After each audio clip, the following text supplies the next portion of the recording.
Salam sejahtera bagi saudara sekalian dimanapun berada. Firman Tuhan untuk kita pada hari kelima Pekan Keluarga tahun 2023, Nehemia 2 ayat 11 sampai 18. Demikian firman Tuhan. Maka tibalah aku di Yerusalem. Sesudah 3 hari aku di sana, bangunlah aku pada malam hari bersama-sama beberapa orang saja yang menyertai aku. Aku tidak memberitahukan kepada siapapun rencana yang akan kulakukan untuk Yerusalem yang diberikan Allahku dalam hatiku. Juga tak ada lain binatang kepadaku kecuali yang kutunggangi. Demikianlah pada malam hari aku keluar melalui pintu gerbang Lebak ke jurusan mata air Ular Naga dan pintu gerbang Sampah. Aku menyelidiki dengan seksama tembok-tembok Yerusalem yang telah terbongkar dan pintu-pintu gerbangnya yang habis dimakan api. Lalu aku meneruskan perjalananku ke pintu gerbang mata air dan ke kolam raja. Karena binatang yang kutunggangi tidak dapat lalu di tempat itu, aku naik ke atas melalui wadi pada malam hari dan menyelidiki dengan seksama tembok itu. Kemudian aku kembali, lalu masuk melalui pintu gerbang Lebak. Demikianlah aku pulang. Para penguasa tidak tahu kemana aku telah pergi dan apa yang telah kulakukan. Karena sampai kini aku belum memberitahukan apa-apa kepada orang Yahudi, baik kepada para imam maupun kepada para pemuka, kepada para penguasa dan para petugas lainnya. Berkatalah aku kepada mereka, kamu lihat kemalangan yang kita alami, yakni Yerusalem telah menjadi reruntuhan dan pintu-pintu gerbangnya telah terbakar.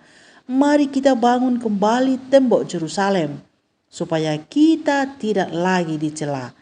Ketika kuberitahukan kepada mereka betapa murahnya tangan Allahku yang melindungi aku dan juga apa yang dikatakan raja kepada aku, berkatalah mereka, kami siap untuk membangun. Dan dengan sekuat tenaga mereka mulai melakukan pekerjaan yang baik itu.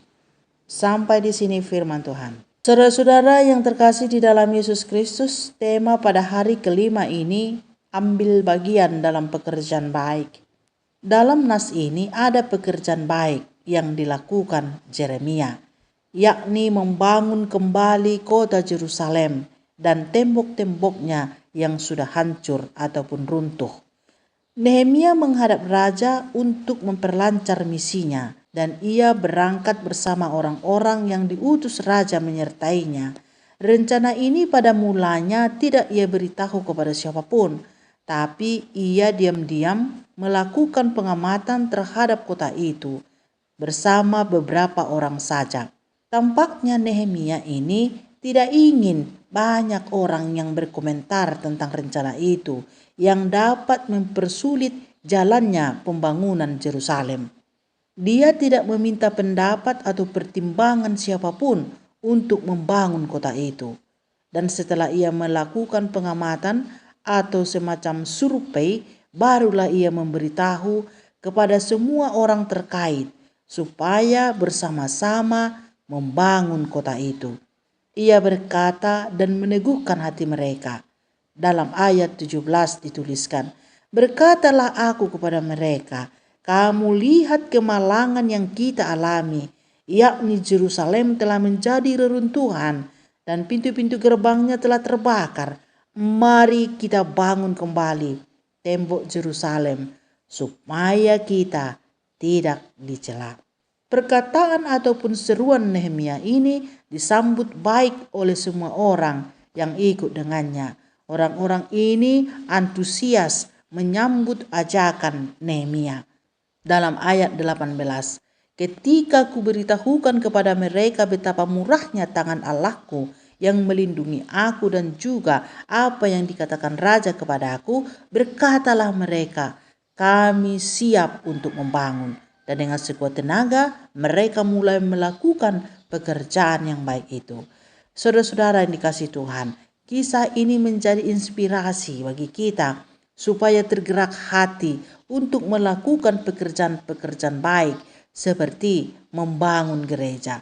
Para pemimpin harus terpanggil untuk melakukannya, lalu mengambil langkah-langkah yang tepat untuk mencapai misi itu, dan punya keyakinan bahwa tangan Tuhan akan membuat pekerjaan itu berjalan dengan baik. Dan seluruh jemaat harus menyambutnya dengan semangat dan mengerjakannya dengan sekuat tenaga.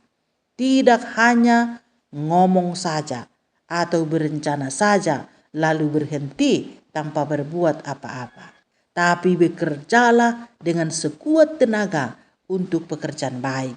Jika ditemui ancaman, tantangan dan rintangan, jangan kiranya semuanya itu menjadi alasan untuk tidak melanjutkan atau melakukan pekerjaan baik. Nehemia juga punya rintangan, tantangan dan ancaman, tapi semua itu tidak menghentikan atau menggagalkan misinya membangun Yerusalem dan tembok-temboknya yang sudah runtuh. Saudara-saudara yang dikasihi Tuhan Yesus Kristus, tentunya pekerjaan-pekerjaan baik itu bukan hanya membangun gereja secara fisik, tetapi juga membangun jiwa-jiwa yang ada di dalamnya. Berita Injil harus disampaikan supaya jiwa-jiwa ini terbangun dan diselamatkan. Para pemberita harus yakin dengan kemurahan tangan Tuhan yang menolongnya, dan umat harus mendengarkan berita Injil itu dan melakukannya dengan sekuat tenaga supaya misi keselamatan itu dapat tercapai. Apa yang Tuhan janjikan pasti digenapinya. Janji Tuhan, Dia akan datang untuk membawa orang-orang percaya kepadanya. Janji itu akan digenapi.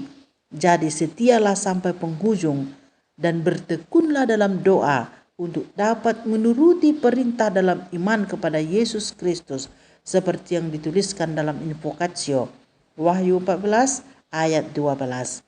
Dikatakan di sana, yang penting di sini ialah ketekunan orang-orang kudus yang menuruti perintah Allah dalam iman kepada Yesus Kristus. Amin.